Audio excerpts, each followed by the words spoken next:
Councilmember, let me ask you, you were quoted in the paper the other day of referring to this system as a gigantic ocean liner, and churning a gigantic ocean liner takes time and is a delicate process. But having watched your oversight hearings and watched the City Council for 20 years, you all rivet on asking questions that sound a little bit like Robin Hood. You want to see the evidence of success. Mm-hmm. Without taking us through the whole history of your committee, can you give us a sense about what you're looking for from a benchmarks perspective about what progress looks like? Because I think this room wants to know, what do you see as being an effective process that's directing us in the right way? Right. Thank you very much, Eric, and thank you to Supportive Housing Network for inviting me here and to be able to participate on this panel with such distinguished colleagues, Commissioners Banks and Taylor. So I very much appreciate this. And this is such an opportunity right now. We have this historic challenge. The scale of what we're looking at right now is really unprecedented in New York City, and it's unprecedented really in any major metropolis, in the United States in the modern era. We haven't seen this type of problem in recent history anywhere, and so it's I think that needs to be appreciated in terms of just how daunting the challenge is.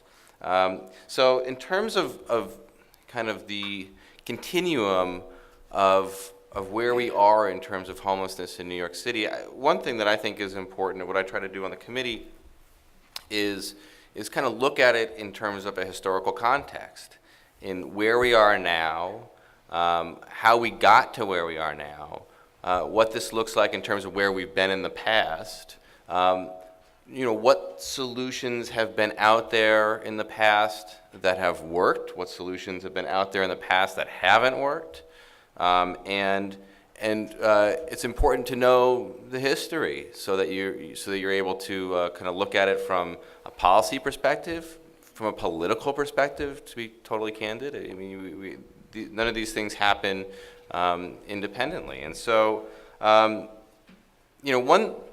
document that I find very helpful, just in terms of providing that context, is the Coalition for the Homeless's State of the Homeless report every year, because what that does, and it advocates for certain solutions, but it also is able it puts things in a kind of in a multi-year, multi-administration time frame, and so you can see what has happened with individuals, the number of individuals over the years, the number of families over the years, the number of children over the years that are in the shelter system, and you can kind of then be able to piece together the story of how we got to 53,000 people, how we got to 22,000 children, 12,000 families. I mean, these are numbers that just did not exist.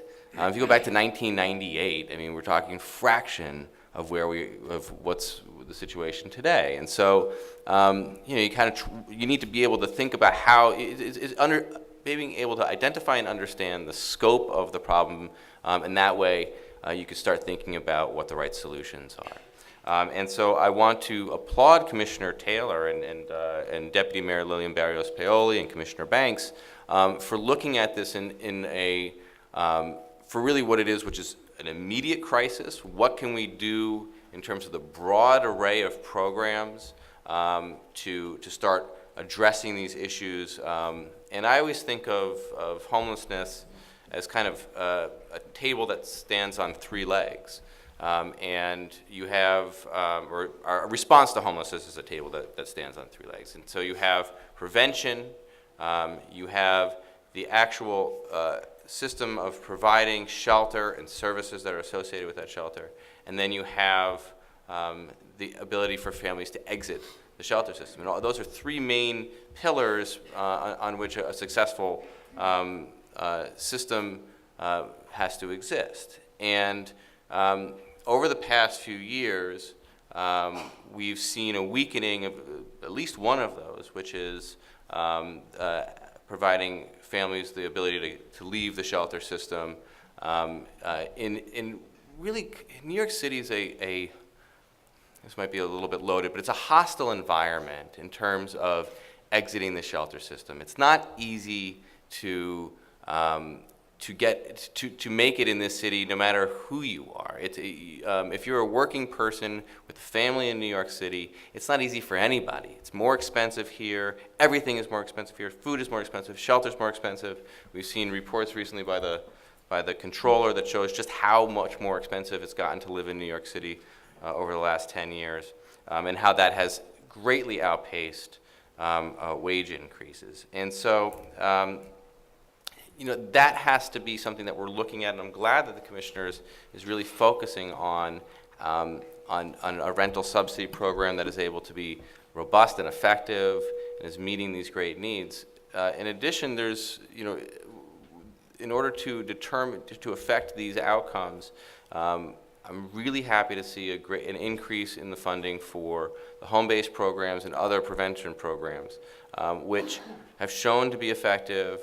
They're targeted, they're evidence-based, they've been very successful, and this is a positive legacy of the Bloomberg administration, is I think the home-based model that's out there in the communities that really need it. But in terms of benchmarks, I just want to, and then I'll pass it over to Commissioner Banks. We need to, if you look at that historic continuum, if you look at these charts that Coalition puts out in their annual homeless report, the rate of increase, it's been going up. The rate of the population is going up by every measure. The rate of increase has been going up significantly since 2011. And what we need to start doing is figuring out first how to start getting back to an even number. I mean, just so that the number of people is not increasing. So the very first step, I think, in terms of where we want to go is we want to make sure that the situation is not getting any worse. That we're not on track to hit 60,000 people in the shelter system in a couple of years. And then start to think about how we're going to be able to really put in resources. And I think we need to throw every resource. We need to exert our resources. We need to put more money than we even think we can. We need to throw, I'm probably the only one that is on this table that can say this, but we need to put more NYCHA units on the table. We need to have 2,000 NYCHA units available per year, or 2,500. There needs to be even greater resources. Monetarily, we need to get more money from the state, we need to get more money from the federal government, we need to put up more money from the city of New York and city tax levy than we even think possible, because in order to start driving down that number, it's going to take those resources. It's going to save the city money in the long run, but we need to put more up front now. Atmospherically, I think probably the spirit of this room would agree with you, though I think that it'll be interesting over the course of today and then ongoing, is to see how your committee will actually ask for what does success look like in these buckets. Because you were just talking atmospherically, I think we want to know, and increasingly want to know, what does that actually mean? So it's 2% growth in the shelter system since Mayor de Blasio came on board. We are headed towards 60,000. So the question around benchmarks, I think, is an interesting one.